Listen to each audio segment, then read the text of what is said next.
afternoon, everyone. Welcome to SETA DC for the panel on the future of Syria, the turmoil and prospect for democracy.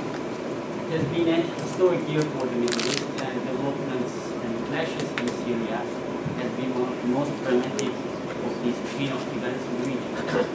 After more than 9 months, the political turmoil and violence in Syria seems virtually irreversible. And so far, the Assad regime has failed to respond to international calls to end the violence. And despite the government crackdown, protests and demonstrations are still taking place in different parts of the country. Recent reports from the region show that prospects for a peaceful transition seem bleaker every passing day. Over the weekend, as you have followed, Arab League approved a very comprehensive package of sanctions, which include a travel ban against scores of senior officials, a freeze on Syrian government assets in Arab countries, a ban on transactions with Syria's central bank, and to end all commercial exchanges with Syrian government. And today, Syria also faced additional pressure from the United Nations Human Rights Council in Geneva, where a long-awaited report on rights abuses by the country's security forces documented patterns of summary execution, arbitrary arrest, torture, and enforced disappearances. As one of the biggest external stakeholders in the future of Syria, Turkey has abandoned its earlier efforts to help Syria transition to an administration responsive to its people's demands, and together with the United States, Turkey emerged as the most vocal critics of the Assad regime. Our panelists today will discuss the prospects for a transition to democracy in Syria and the possible impacts of the events in the region. Our first panelist is Helena Cobban, who is a veteran writer and researcher on global affairs. She contributed a regular column on global issues to the Christian Science Monitor for more than 20 years, I guess, right? 17 years. 17 years. She is a contributing editor of Boston Review, and since 2003, she has published Just World News, a lively blog on international issues that has gained a broad international readership. She founded the publishing company Just World Books, which she continues to head. In 2008, Ms. Cobban published her 7th book, Re-Engage America and the World After Bush. She's also author of 4 books on Middle Eastern diplomacy, politics, and society, including most recently the Israeli-Syrian Peace Talks, 1991 and 96 and beyond, which is published by United States Institute of Peace. Ms. Cobban received her BA and MA from Oxford University, and from 1974 through 1981, she worked as a Beirut-based correspondent for print and broadcast outlets. Ms. Cobban also served for many years on the Middle East Advisory Committee of Human Rights Watch and was a member of the London-based International Institute for Strategic Studies. And our second panelist is Erol Cebeci, who is the executive director here at SETA Foundation, Washington, D.C. He has completed his undergraduate studies at Istanbul University and received an MS degree from Penn State University. He attended a PhD program, first in managerial economics, then in ecological economics at RPI. He taught several courses on economics and public finance. He established and ran private companies in business consulting and international trade, and he has served 2 terms as a member of Turkish Parliament. He also served as a member of NATO Parliamentary Assembly, first member, then as the chairman of the Turkish delegation to the Parliamentary Assembly of the Council of Europe. While in politics, he has mainly worked on human rights issues, security and defense issues, and foreign policy. Today we start with Helena Cobban, and after her presentation, Mr. Cebeci will talk about the Syria and Turkish-Syria relations, and finally we will open the floor for questions. Thank you. Well, thank you to Mr. Cebeci and all the colleagues at SETA for organizing this event, and to all of you for turning up, even though it's right after the Thanksgiving holiday. I think it's great. Obviously, it's a very big day in the Middle East and for Syria. I came up on the train from Charlottesville, Virginia, and luckily we have now wireless on the Amtrak train, and so I was on Twitter all the time seeing what's happening in the Egyptian election. So exciting that the Egyptian elections seem to have started off really, really well with high participation and almost no disorder at all. So that's kind of the optimistic end of the Arab Spring. I mean, it's not the end, but I'm talking about a spectrum. That's the optimistic end of the spectrum of the Arab Spring. And the pessimistic end, I guess you would have to say, is maybe Syria and Bahrain, where you have governments that continue to use force against their citizens. And in between there are many other points on that spectrum. Today, of course, as Kilic also mentioned, we have the Human Rights Committee report from the UN Human Rights Committee in Geneva on Syria. I want to leap right in here and make a few points, and I'm looking forward to the discussion as well. The first is, I've been writing a lot about, over the years, about how one might think of moving toward democratization in Syria, which is a country that, like Iraq under the Ba'ath, is ruled by a minority, by a communitarian minority. And back in the 90s, when I was writing for Al Hayat newspaper, I looked quite a lot at what had happened in South Africa in terms of a transition from minority rule to majority rule that was negotiated between the parties. And thank God it was in South Africa, and thank God that that bloodshed was brought to an end. And I started thinking about how could we have some kind of a similar negotiated transition from minority rule to majority rule in Iraq or Syria. Obviously in Iraq it never happened. In Syria it may be too late for it to happen, but I'm just hoping that it is not too late, that a way can be found. Now, going back to Egypt, which is right now my kind of lodestone, or Tunisia, where the elections were also wonderfully successful recently. What are the differences between Syria and those two countries? What are the main differences that prevent Syria from being like those two countries? I've mentioned one, which is the minority status of the people in power, the communitarian minority status.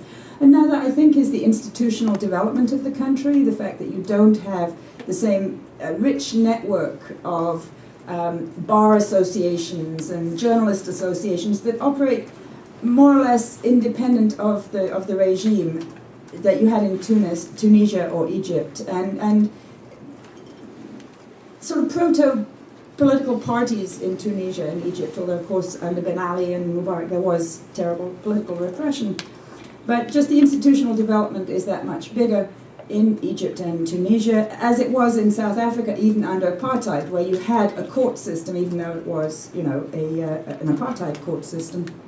And then the other big difference between Syria on the one hand and Tunisia and Egypt on the other is that Syria actually is in a continuing state of war with Israel. And we shouldn't forget that. When they claim, that they need to have a security state, it's not a completely specious claim. And how much different, as I wrote earlier this year, things would have looked in Syria if the Syrian-Israeli peace negotiations had succeeded back in the 1990s or back then in 2000. I mean, we would have had a very different Syrian state today. But we don't. We have a state that is still in a formal and continuing state of war with Israel. In addition, the Syrians are, from one point of view, blessed, and from another point of view, cursed by their location. They're not, over there in North Africa someplace, which probably has its own challenges for Egypt and Tunisia. But Syria is located at a very sensitive part of the Mashreq. It's at the crossing point, if you like, of a north-south axis of Sunni-dominated regimes, Turkey and Jordan, and an east-west axis of Shiite-dominated countries, Iraq and Lebanon. Syria is part of the Kurdish populated zone, or a part of Syria is a part of the Kurdish populated zone, which has its own challenges. Syria has lawless parts of its border, rather over its borders with both Iraq and Lebanon are lawless parts of those countries. So, a lot of stuff can come in and out especially through the Tripoli-Homs gap, which historically has always been a great connector from Homs to the Mediterranean. Allows for considerable infiltration of people, arms, and all kinds of things, unregulated by governments, in addition, of course, to what governments might want to regulate or allow in and out of Syria, in the case of Turkey or Jordan or Israel, I suppose. Then we have the Israeli border. It's not a border with Israel, it's a border with the Israeli-occupied Golan, but there are the Israeli forces overlooking Damascus, remember, from Mount Hermon, looking at everything that's going on in the country, and having demonstrated their ability to undertake operations against Syria in the recent past. And now, just to add to the kind of geopolitical mix there, we have the Russians announcing they're going to send a carrier battle group to Tartus. So, you know, we're talking about some serious geopolitics going on here, very different from Egypt and Tunisia. Makes it much more complicated. Well, my main plea for all outsiders, all non-Syrians, and in a sense, none of us should have a voice, but I have many Syrian friends on all points of the political spectrum, and probably most of us here do. My main hope is that non-Syrians would have very clear priorities, two of them, as follows. The first is de-escalation of tensions. Because everybody inside Syria, I don't know how much you've been reading, for example, Nir Rosen's reporting or other great reporting from inside Syria, just showing the degree to which many communities in the country are poised on a knife edge, if they haven't already gone over it, of sectarian killings. And I lived in Lebanon for 6 years during the Civil War. I know how just once a society goes into that kind of state, which the Arabs call fitna, it's kind of advanced sectarian breakdown of society, everybody's rights get majorly and chronically abused in such situations. So you could say that there's a clear human rights argument for doing X, Y, or Z, but if X, Y, or Z involves escalation of tensions, then it will end up abusing everybody's rights. And as we saw, for example, in Iraq, as we come to the end of our country's nearly 9-year militarized invasion and occupation of that country, which we are leaving in a very sad state. I don't know how many of you read the lovely reporting that Dan Zak did in yesterday's Washington Post, where he just went around with a camera and talked to young Iraqis. And the major story he got from the young Iraqis was, things were bad under Saddam, but they have been worse since, or they are worse now. How can we enjoy our rights when we don't have any public security? I mean, if you haven't read that reporting from Dan Zak, I urge you to go ahead and do that, because Iraq obviously is one of those countries that has suffered many years of fitna that was provoked by the violent actions both of Saddam, but even more of our government. So first priority has to be, in my view, de-escalation of tensions, and the second linked priority has to be the provision of hope to all Syrians. I mean, peace, de-escalation, reduction, elimination of tensions is not on its own a worthwhile goal. I think it was Menachem Begin or somebody who once said, you know, we don't want the peace of the grave. You don't want an oppressive peace, a pacification, if you like.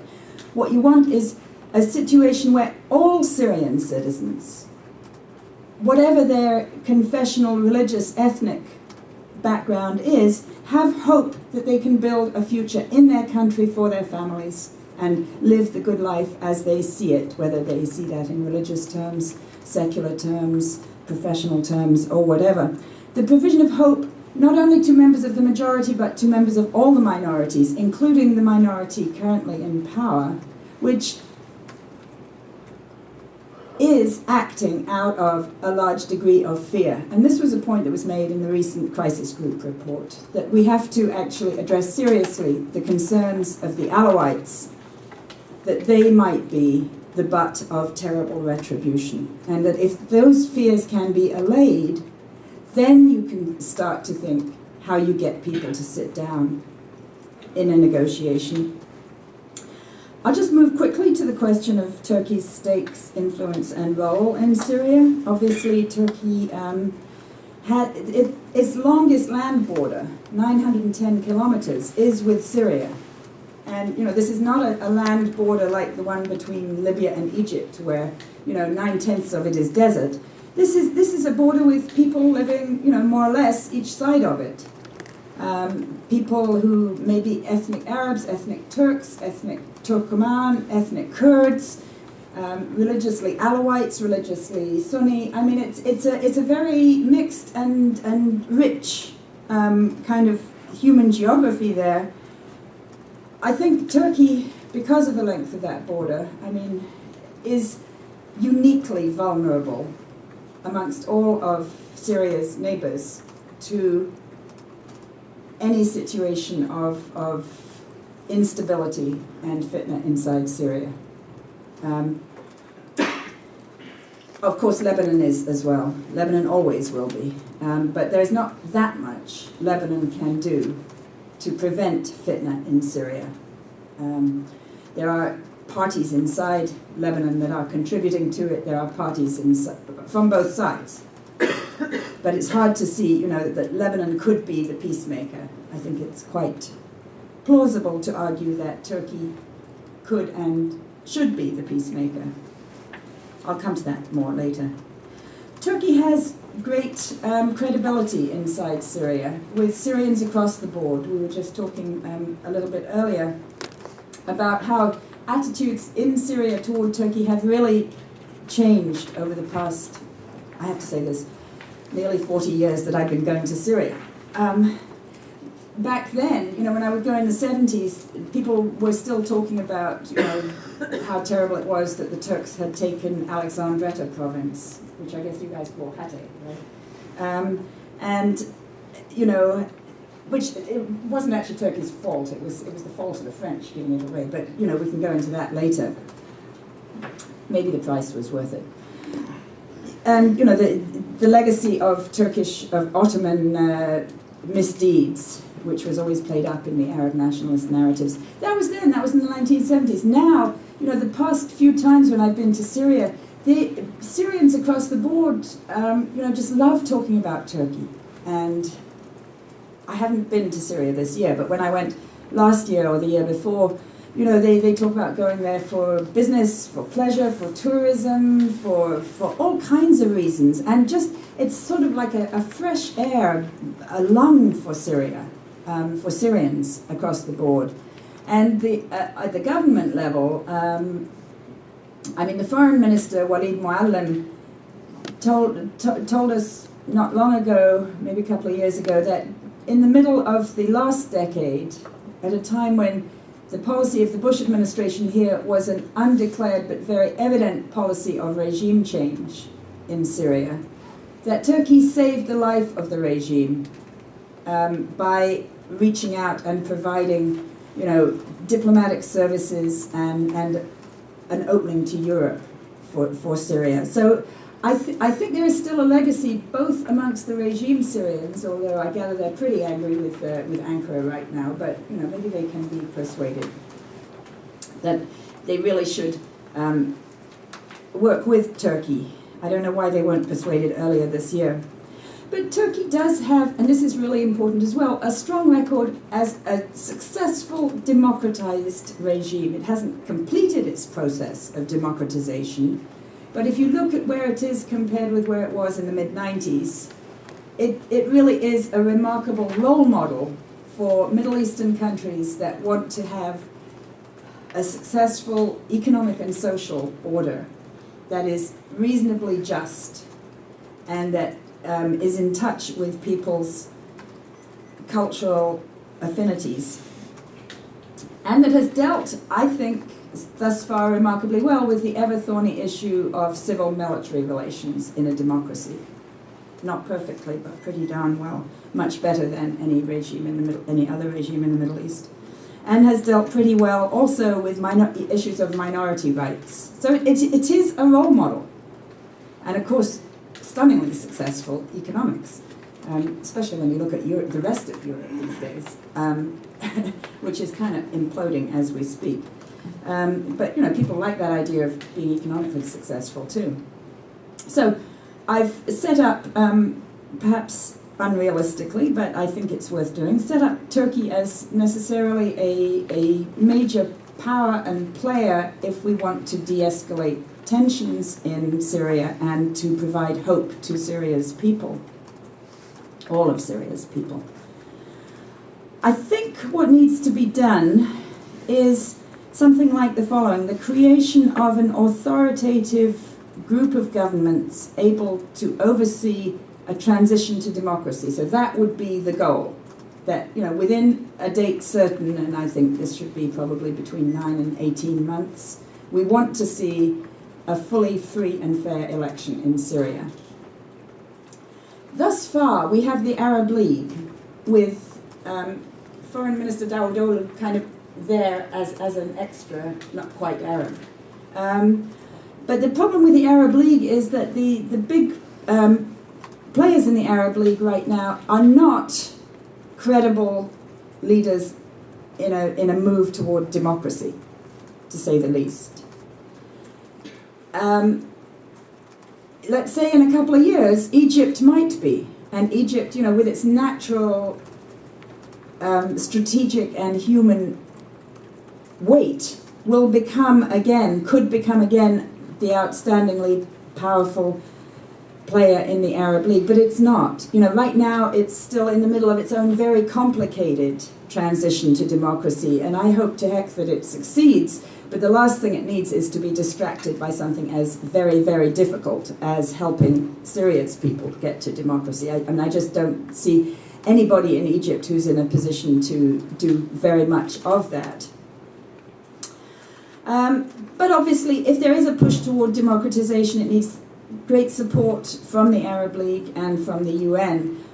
Patrick Seal, I don't know if you read his recent piece, he was suggesting that for various reasons, and I think again he has my same critique of the Arab League countries, that they're not credible as, midwives of democracy, if you like, and nor are the Western powers in the context of a country like Syria, and in light of what happened in Iraq, and in light, thank you.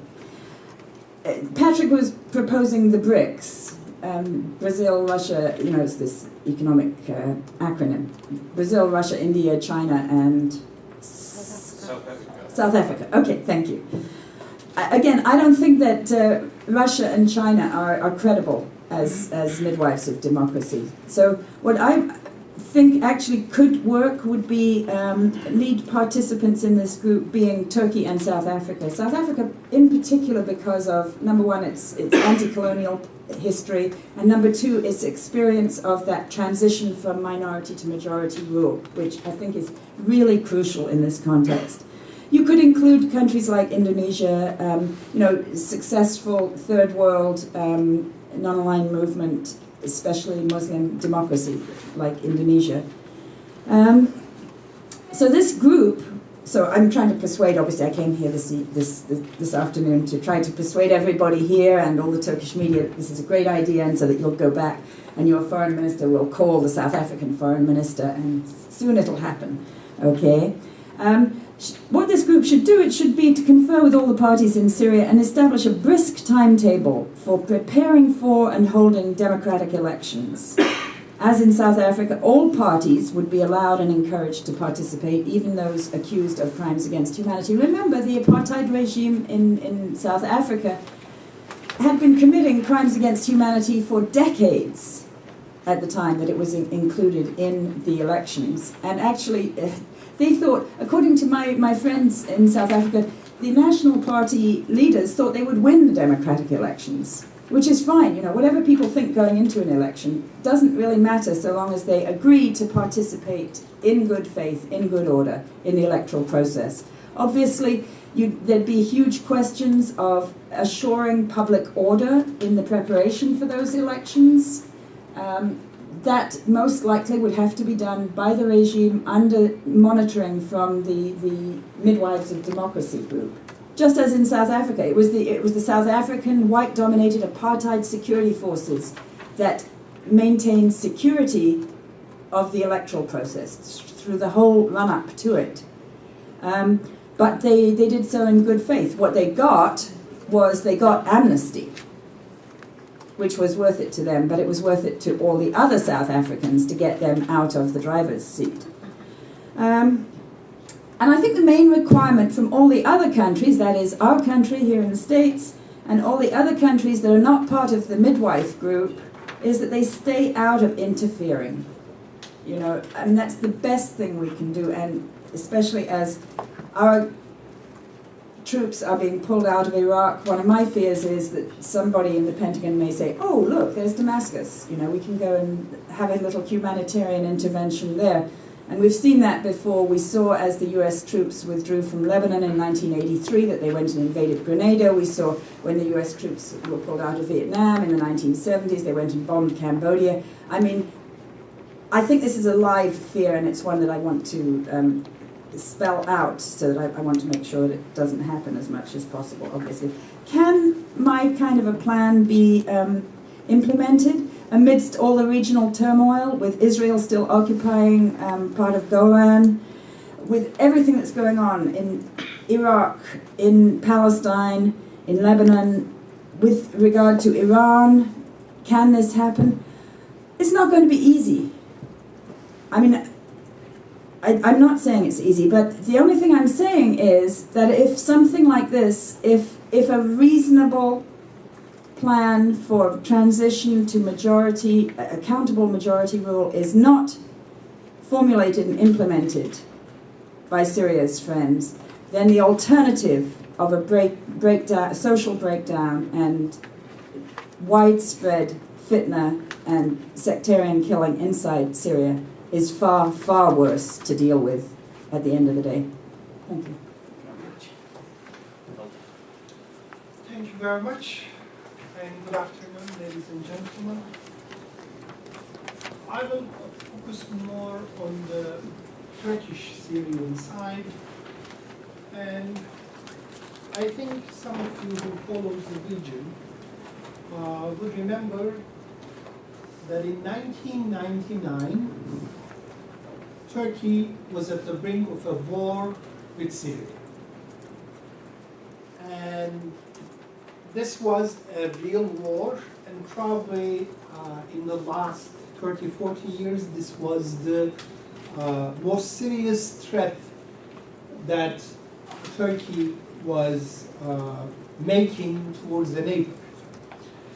So in 1999, when that was the case, which I will come back to this point on the Kurdish issue a little bit later, starting 2000s was an entirely different decade for the region, especially after the elections in 2002 and coming a new party to power in Turkey in 2002, a policy of rapprochement with the neighbors, including Syria, was followed by Turkey.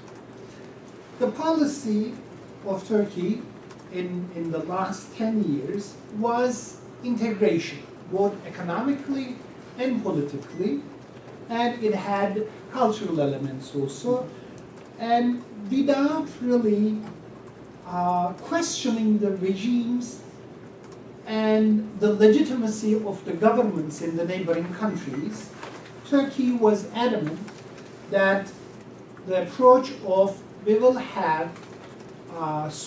solve almost all the problems that exist bilaterally or regionally that affects the region, and this was a vision of regional stability, peace, political integration.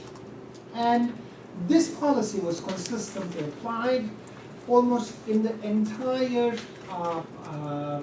directions that Turkey has neighbors, from South Caucasus, Armenia, Georgia to Eastern Balkans, and especially with Syria, Iraq, Iran, and Northern Iraq, which had Northern Iraq, I'm specifically saying not as a separate country, but this was even, there was a threshold for regular Turkish administrations that it was a psychological barrier.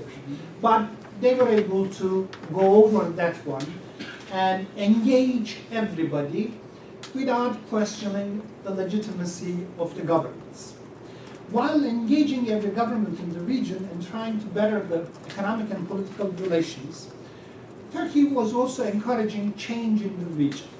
This was sometimes in closed meetings, but as early as May 2003, which is only a few months after the new government, then the Turkish Foreign Minister, Mr. Gül, who is the current president, was making a speech in Tehran on May 2003, and this is the Organization of Islamic Conference, and in his speech, he was saying, and I quote, that we have to put our houses in order. He is referring to the members of Islamic Conference Organization, which is like 53 members of the nations from Africa to Indonesia, Malaysia, and entire Middle East.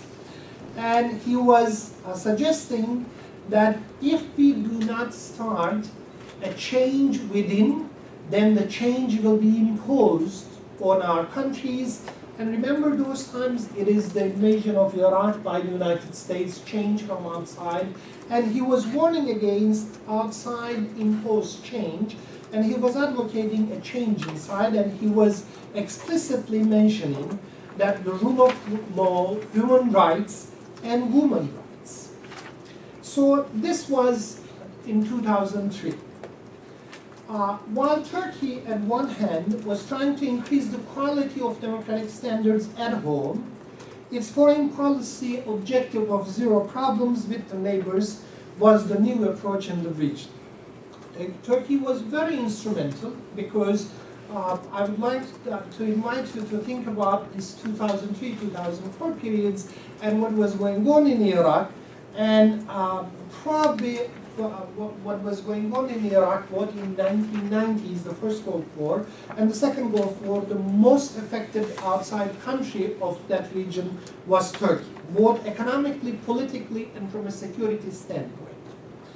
So the Turkey was very instrumental in Iraq, making sure that after the war, that each group, each ethnic group and sectarian group was part of the process, especially the political process and elections.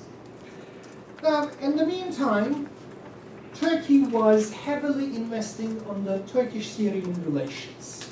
And even the president, then Ahmet Necdet Sezer, which is the president before Mr. Gül, who was known with the least amount of international travel among the entire Turkish president's list, was visiting Damascus in 2005. And the relations between Turkey and Syria, economically and politically, was thriving.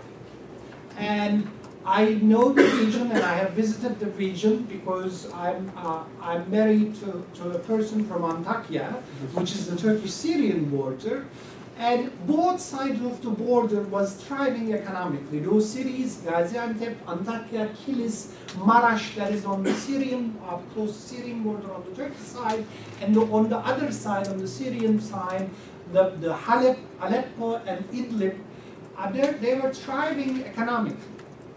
And the political isolation the Syrian regime was in at that time, and both the Bush administration, most of the European allies of Turkey was heavily advising and promoting an isolation of Syria. Turkey was investing political capital in Turkish-Syrian relations. Now, and this was at a level, Turkey, until 2008, was heavily involved between the Syrian-Israeli track peace negotiations that were never went into public, but it was almost there. So the Turkish involvement in Syria was that much. Now, I don't want to spend so much time on that part, but the Arab Spring has changed the entire regional dynamics. And the power, definition of power and the power equations basically rewritten. And since the beginning of the Arab Spring, when the first things started in Tunis and in Egypt, Turkey gave more weight on its advice to the Syrian regime that this change was strong and that the Syrian regime, unless they took certain steps, this would harm the Syria. So as early as December 2010, Turkey was advising friend and a close friend, and this in the case of President, Prime Minister, and Foreign Minister of Turkey, he was considered as a personal friend, President Assad. And they were advising him, and he had, in their mind, and in most of the Turkish policymakers' mind, had enough political strength and enough political base had he started a process, had he initiated a process of reforms. So, since the beginning of Arab Spring, until that is midsummer, until July, August of 2011, Turkey extensively worked with the Syrian government with the hope that the necessary changes were possible with the President Assad's initiating a reform process. Both President Gül, Prime Minister Erdogan communicated with Assad personally, and Foreign Minister Davutoğlu, for him, Damascus was the most visited capital in the world during the year 2011. They spent several hours, and in each time, the meetings took several hours, and there were detailed discussions of how the process should start, and definitely Turkey was still banking that Assad was able to change and he was going to stay in power, so the country will be opening up